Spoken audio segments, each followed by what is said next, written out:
नमस्कार दोस्तों, मैं आकाश जैन आप सभी का स्वागत करता हूं जीएस जीनियस एकेडमी पर। दोस्तों आज हम एक ऐसे विषय के बारे में बात करने वाले हैं जो बेहद रोमांचकारी है। दोस्तों उससे पहले हम बात करेंगे कि बीते कुछ दिनों में इसरो अर्थात इंडियन स्पेस रिसर्च ऑर्गेनाइजेशन अपने कीर्तिमान स्थापित कर चुका है। चंद्रयान 3 मिशन की सफल लॉन्चिंग के द्वारा हमने अपने रोवर को चंद्रमा के दक्षिणी ध्रुव पर उतार दिया है। अभी तक ऐसा कोई भी देश नहीं कर पाया है।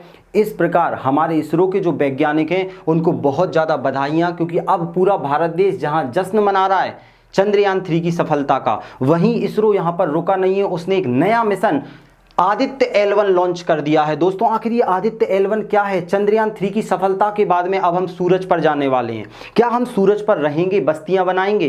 क्या वहां पर हम अपना रोबोट उतार पाएंगे? चलिए इन तमाम प्रश्नों के आंसर हम देखने वाले हैं। तो दोस्तों हम आदित्य L1 मिशन के द्वारा हमारा एक सैटेलाइट लॉन्च करने वाले हैं जो सूरज के चारों ओर क्या करेगा, चक्कर लगाएगा और वहां पर वो पता करेगा कि सूरज में जो गर्मी है वो आखिर आ कैसे रही है। और इस गर्मी के कारण क्या होता है, बहुत सारे वहां से स्टॉर्म पैदा होते हैं, तूफान पैदा होते हैं।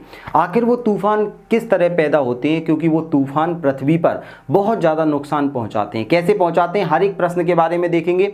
दोस्तों अगर हमारा ये मिशन सक्सेसफुली हो जाता है आदित्य L1, तो भारत दुनिया का तीसरा देश बन जाएगा जो कि इस तरह सूरज की ऑर्बिट में, सूरज की कक्षा में अपने स्पेसक्राफ्ट को उतारेगा। इससे पहले अमेरिका और रसिया दो देश ऐसे हैं जिन्होंने ये कारनामा कर दिखाया है। तो दोस्तों अब हम इसमें करने क्या वाले हैं, देखते हैं। आदित्य L1 नाम क्यों रखा है ये चीज हम पहले देखेंगे। तो आदित्य का मतलब होता है सूरज, हमारा सन, और L1 का मतलब क्या है?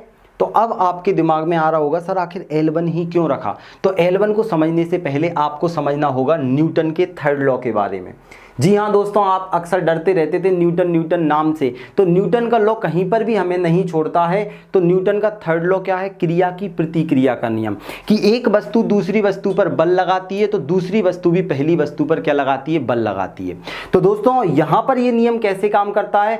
सूरज का अपना एक ग्रेविटेशनल फोर्स होता है, पृथ्वी का अपना ग्रेविटेशनल फोर्स होता है। ये दोनों एक दूसरे पर बल लगाते हैं, एक दूसरे की तरफ खींचते रहते हैं। लेकिन एक पॉइंट ऐसा आता है जहां पर देखिए दोनों का क्या हो जाता है, ग्रेविटेशनल फोर्स बिल्कुल शून्य हो जाता है। यहां पर किसी भी प्रकार से एक दूसरे पर बल नहीं लगता है। ऐसे ही पॉइंट को बोला जाता है लैग्रेंजियन पॉइंट या लैग्रेंजियन पॉइंट। तो अब हम बात करने वाले हैं लैग्रेंजियन पॉइंट के बारे में। तो आदित्य L1 में जो L1 है वो लैग्रेंजियन है और ऐसे 5 पॉइंट हैं, L1, L2, L3, L4 और L5। मतलब लैग्रेंजियन पॉइंट या लैग्रेंजियन पॉइंट कितनी है? टोटल 5 ऐसी जगह हैं जहां पर क्या होता है, ग्रेविटी बिल्कुल शून्य मानी जाती है। मतलब दोनों का जो चुंबकीय बल रहता है, मैग्नेटिक फोर्स होता है चंद्रमा और पृथ्वी, सूरज और पृथ्वी का, वो बिल्कुल शून्य हो जाता है। तो ऐसी जगह पर अगर हम कोई भी स्पेस को, हमारा सैटेलाइट रखते हैं तो उस पर किसी भी प्रकार का दुष्प्रभाव नहीं होगा। तो हम इसी जगह पर क्यों भेज रहे हैं, चलिए अब हम देखते हैं। देखो इस जगह पर L1 मतलब लैग्रेंजियन पॉइंट पर इसीलिए भेज रहे हैं क्योंकि यहां पर क्या होगा, ना तो ये सूरज की तरफ जा पाएगा और ना ही ये पृथ्वी की तरफ जा पाएगा। ये बीच में क्या करेगा, यहां पर पूरा का पूरा राउंड चक्कर लगाता रहेगा। और ये चक्कर क्यों लगाएगा? क्योंकि यहां से आराम से बिना किसी ग्रहण के द्वारा सूरज को लगातार देखा जा सकता है, सूरज का अध्ययन किया जा सकता है। सर ये कितनी दूरी है? तो याद रखना ये 1.5 लाख किलोमीटर की दूरी है। मतलब हम अपने आदित्य L1 मिशन को पृथ्वी से 1.5 लाख किलोमीटर की दूरी पर भेजने वाले हैं। और ये पूरी की पूरी सूरज की दूरी का 1% हिस्सा है, क्योंकि हमारा सूरज 1500 करोड़ किलोमीटर दूर हमसे स्थित है। तो चलिए अब हम बात करते हैं इसके बारे में। तो हम ये देख चुके हैं। अब आखिर इसका नाम लैग्रेंजियन पॉइंट क्यों रखा? तो 1717 में Italian French mathematician Joseph Louis Lagrange के नाम पर इसका नाम लैग्रेंजियन पॉइंट रखा गया है। अब हम बात करेंगे कि आखिर ये करेगा क्या, हमारा जो मिशन है आदित्य L1, तो ये करेगा क्या? तो सबसे पहले देखो, ये आप देख पा रहे हो ये कोरोना, ये कोई कोरोना वायरस नहीं है। नहीं आप सोचो कोरोना वायरस। दोस्तों ये कोरोना क्या होता है, सूरज के चारों ओर 400 किलोमीटर तक फैला हुआ क्षेत्र कोरोना कहलाता है। तो ये क्या करेगा, सबसे पहले तो कोरोना का अध्ययन करेगा कि भाई कोरोना क्या है। देखो आप सूर्य ग्रहण के द्वारा देख पाते हो कि चारों ओर आपको जो लाइट दिखाई देती है वो लाइट ही कोरोना कहलाती है। ठीक है, ये आप देख सकते हैं चित्र में, सूर्य ग्रहण की स्थिति में ये चारों ओर आपको जो लाइट दिखाई देती है वो क्या है, कोरोना।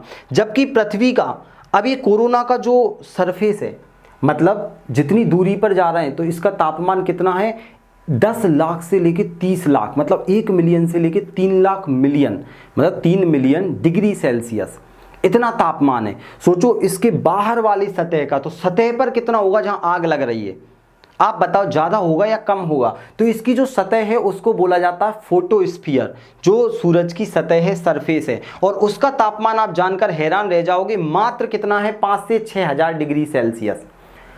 अब आप आश्चर्यचकित रह जाओगे कि जहां से हीट पैदा हो रही है उस जगह का तापमान मात्र 5 से 6 हजार डिग्री सेल्सियस है, जबकि बाहर का तापमान 10 लाख से 30 लाख डिग्री सेल्सियस के बीच में है। तो ये तो अचंभा हो रहा है। यही तो जानना है हमें हमारे इस मिशन के द्वारा कि भैया सूरज में आखिर ऐसा चमत्कार क्यों हो रहा है। हमारे सूरज का जो सेंटर वाला हिस्सा है वो ठंडा है, जबकि आसपास वाला हिस्सा इतना गर्म है। यही एक सभी लोगों के लिए क्या है, विचित्रता है। इसको हम ऐसे समझ सकते हैं, देखिए आप कभी कैंपेनिंग पे गए होगे अपने दोस्तों के साथ, जैसे आप बाहर कहीं घूमने जाते हैं तो आग ऐसे नॉर्मली जलाकर हम बैठ जाते हैं। जो लोग आग से दूर होते हैं उन्हें ठंड ज़्यादा महसूस होती है। तो ऐसा ही होना चाहिए था हमारे सूरज के अंदर कि भाई सूरज का सरफेस वाला एरिया ज़्यादा गर्म होना चाहिए था, दूर वाला ठंडा होना चाहिए था, लेकिन वास्तव में ऐसा नहीं हुआ। तो यही जानना चाहते हैं वैज्ञानिक सबसे पहले। दूसरा क्या होता है, हमारा जो सूरज है ये बहुत बड़े बड़े तूफान पैदा करता है। अब ये तूफान दिक्कत कर सकते हैं क्योंकि हमारी पृथ्वी के बाहर 8000 से ज़्यादा सैटेलाइट घूम रहे हैं, और इनमें से 4000 सैटेलाइट क्या हो चुके हैं, खराब हो चुके हैं, और 4000 सैटेलाइट अभी काम कर रहे हैं। जब सूरज से ये बड़े बड़े स्ट्रॉम निकलते हैं, तूफान निकलते हैं, तूफान बोले तो मैग्नेटिक फील्ड निकलती है, अपनी जो सीमा रहती है उसको पार करके पृथ्वी तक पहुंचती है और नुकसान पहुंचाती है। साथ ही साथ ये तूफान क्या करते हैं, भारतीय मौसम को भी प्रभावित करते हैं। भारतीय जलवायु वैसे भी परिवर्तनशील होती है, तो ये समुद्रों में क्या करती हैं, अल्नीनो लानीनो प्रभाव पैदा कर देते हैं, जिसके कारण बहुत दिक्कत आ सकती है। अब वेदर चेंज होगा एकदम से तो क्या होगा, बड़े बड़े जहाज जो पानी के अंदर लंबे समय के लिए निकलते हैं, तो अगर मान लो एकदम से मौसम चेंज हो गया तो दुर्घटना हो सकती है। या फिर हम अंतरिक्ष में कोई मिशन भेजते हैं तो हमारा जो अंतरिक्ष में भेजा गया मिशन है वो सक्सेस नहीं हो सकता है। तो इनको हम आसानी से अच्छे से अध्ययन कर पाएँ कि आखिर ये तूफान कैसे पैदा होते हैं। इसीलिए दोस्तों ये मिशन हमारे द्वारा भेजा जा रहा है। तो अब हम आगे बात करने वाले हैं, हमने ये देख लिया क्यों भेजा जा रहा है। अब अगर मान लो ये तूफान पृथ्वी पर आते हैं तो हमारी सैटेलाइट खराब हो सकती हैं, कई सारी चीज़ें दिक्कत में आ सकती हैं, और हमारे इलेक्ट्रॉनिक उपकरण भी खराब हो सकते हैं। अब देखते हैं आखिर इस मिशन को जो हम भेज रहे हैं इसमें कितनी लागत लगने वाली है, कौन कौन से उपकरण लगने वाले हैं। तो देखो हमारा जो आदित्य L1 मिशन है इसमें हम जिन उपकरणों का यूज़ कर रहे हैं और इसको भेजने तक पूरा का पूरा 4000 करोड़ रुपए का खर्चा है। ध्यान से सुनना। और अगर बात करें तो अमेरिका का जो नासा का सोलर प्रोब है उसमें 12,000 करोड़ रुपए का खर्चा आया। तो सोचो मतलब 30%, 30 गुना ज़्यादा अमेरिका खर्चा करता है अपने मिशन को लॉन्च करने में। हम कितने किफ़ायती हैं इससे पता चल रहा है। और साथ ही साथ अब ये सूरज का अध्ययन करेगा तो कुछ ना कुछ इस पर उपकरण भी तो लगे होंगे। तो इन पर उपकरण लगे हुए हैं, 7 उपकरण हैं जिन्हें पेलोड कहा जाता है। ये देखो 7 उपकरण हैं जिन्हें पेलोड के नाम से जाना जाता है। अब 7 के आप नाम देख लीजिए, ठीक है। अब देखो ये 7 लगे हुए हैं, इन पर हम बाद में पूरे डिटेल में चर्चा करेंगे। एक बार आप नाम देख सकते हैं कौन कौन से हैं हमारे visible mission, coronagraph, solar ultraviolet, high energy, low energy. मतलब ये क्या करेंगे, कुछ एक्सरे किरणें वगैरह निकलती हैं, तूफान वगैरह आते हैं, उन सभी का अध्ययन आसानी से कर पाएंगे। और साथ ही साथ दोस्तों ये किसके द्वारा लॉन्च किया गया है ये भी आपको जानना जरूरी है, क्योंकि जो रॉकेट इसको लेकर जाता है उस रॉकेट का नाम आपको पता होना चाहिए। तो ये जो हमारा मिशन है ये PSLV XL के द्वारा, PSLV बोले तो polar satellite launch vehicle extra large के द्वारा ये लॉन्च किया गया है। अगर आप चाहो तो मैं कमेंट करके मुझे बता देना, तो मैं इस पर भी वीडियो बना दूंगा कि ये रॉकेट क्या होता है। तो ये पोलर सैटेलाइट लॉन्च व्हीकल क्या करता है, इसको हमारे निम्न कक्षा में भेज देगा। निम्न कक्षा मतलब पृथ्वी के निकट की कक्षा होती है 400 से लेकर 2000 किलोमीटर की ऊंचाई तक। अब यहां से क्या होगा, ये धीरे धीरे घूमता रहेगा और घूमकर हॉफमैन ऑर्बिट, समझना, टेक्निकल वर्ड है हॉफमैन ऑर्बिट। हॉफमैन ऑर्बिट का मतलब होता है एक ऐसा परिपथ जो क्या करता है, एक कक्षा से दूसरी कक्षा में किसी उपग्रह को पहुंचाता है। तो ये हॉफमैन ऑर्बिट का यूज करके अपनी कक्षा से धीरे धीरे करके कहां पहुंच जाएगा, सूरज और पृथ्वी के लैग्रेंजियन पॉइंट में। ये यहां पर क्या होगा, धीरे से थ्रस्ट पैदा होगा और लैग्रेंजियन पॉइंट में जाकर ये स्थापित हो जाएगा। और जैसे ही ये लैग्रेंजियन पॉइंट में स्थापित हो गया तो दोस्तों भारत दुनिया का तीसरा देश बन जाएगा जो ऐसा कारनामा कर पाएगा, और हम पूरा इस पर अध्ययन कर पाएंगे और पूरा देश इस जश्न में डूब जाएगा। तो दोस्तों अभी इसको लॉन्च कर दिया गया है 2 सितंबर को, और साथ ही साथ ये 127 दिन की यात्रा पूरी करने पर अपने लक्षित स्थान तक पहुंच जाएगा। तो ये जानकारी कैसी लगी? अगर आप ऐसी जानकारी चाहते हैं तो दोस्तों हमें कमेंट में बताइए, और आप कौन कौन सी वीडियो पर जानकारी चाहते हैं तो कमेंट करके आप जरूर बताइए। और अगर वीडियो अच्छी लगी हो तो ज़्यादा से ज़्यादा लोगों तक इस वीडियो को फैलाएं, शेयर करें और लाइक और सब्सक्राइब करना ना भूलें। जय हिंद, वंदे मातरम।